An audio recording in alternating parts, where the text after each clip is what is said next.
Boa noite, amigos. Mais uma vez, estou aqui diante de vocês para falar um pouco sobre a Bíblia Sagrada. A Bíblia Sagrada é o livro dos livros. É a única regra de fé e esperança. A Bíblia é um livro que já passou por várias gerações.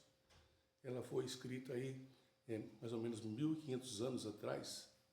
Portanto, a Bíblia ainda continua sendo a mesma. E nessa manhã eu quero aproveitar para dirigir uma oração antes, pois, de falar um pouco da palavra de Deus. Peço a você que curve a sua fronte e vamos orar juntos. Pai nosso, que estás nos céus, santificado seja o teu nome. Venha a nós o teu reino, seja feita a tua vontade, assim na terra como no céu. O pão nosso de cada dia nos dá hoje. Perdoa nossas dívidas, assim como nós perdoamos os nossos devedores, e não nos livre do mal, porque teu é o reino, o poder e a glória para sempre. Amém. Amém, queridos. O amém é uma concordância. Quando se concorda com aquilo que fala, diga amém. Quer dizer, muito obrigado, Senhor Jesus. E louvado seja o seu nome por todas as gerações. Só o Senhor é digno de ser louvado, de ser adorado por todo o cosmos, ou seja, por todo o universo. Aqui para nós, do nosso planeta Terra. Ok? Então vamos à Bíblia? Aqui no capítulo 4, versículo, deixa eu me ver aqui, capítulo 4 é o capítulo, né? E aí o verso, ou os versos, é de 18 até o 22. E assim lemos. Então eles deixaram assim. Então disse-lhes, vinde após mim, e eu vos farei pescadores de homens. Aqueles homens, Pedro, André e assim por diante, eles eram pescadores. Os seus pais tinham uma empresa de pesca. A pesca era para eles mesmos se alimentarem, família, tudo. Mas, na verdade, os peixes eram para ser comercializados, que era o seu meio de ganho, que era a sua maneira de viver. Então, todos nós temos um trabalho, não é verdade? Mas aqui, Cristo nos chama para ser pescadores de homens. E o que é isso significa, meu irmão? Significa que eles iriam trocar a profissão ou de profissão para seguir o Mestre Galileu, Jesus Cristo, aquele que nasceu da Virgem Maria e foi preterido, né, pelas pessoas, pelos seus irmãos. Ele foi cravejado numa cruz, mas agora os discípulos, eles tinham uma missão mais nobre do que a pesca.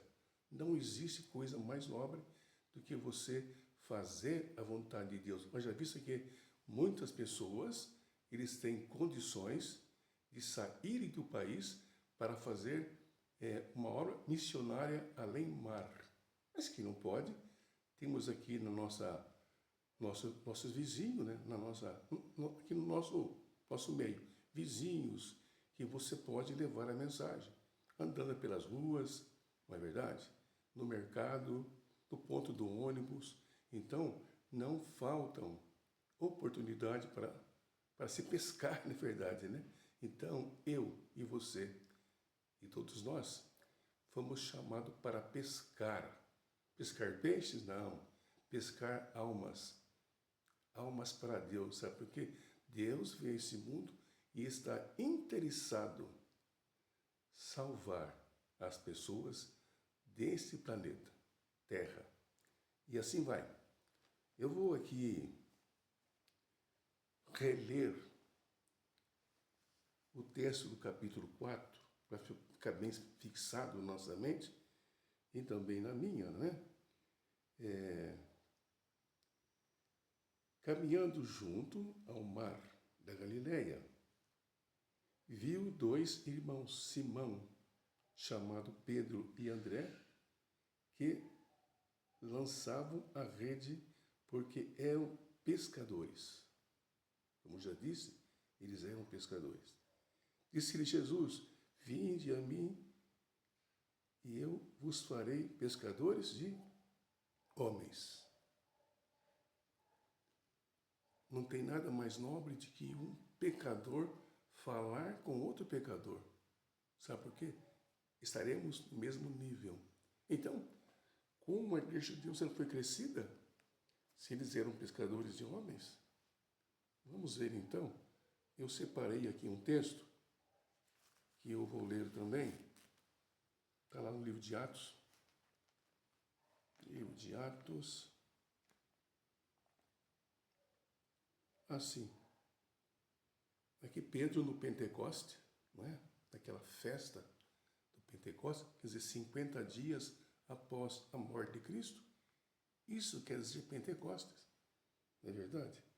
E aqui, o apóstolo Pedro ali, naquela reunião ali, as pessoas dizendo: esses homens estão embriagados nessa hora da noite.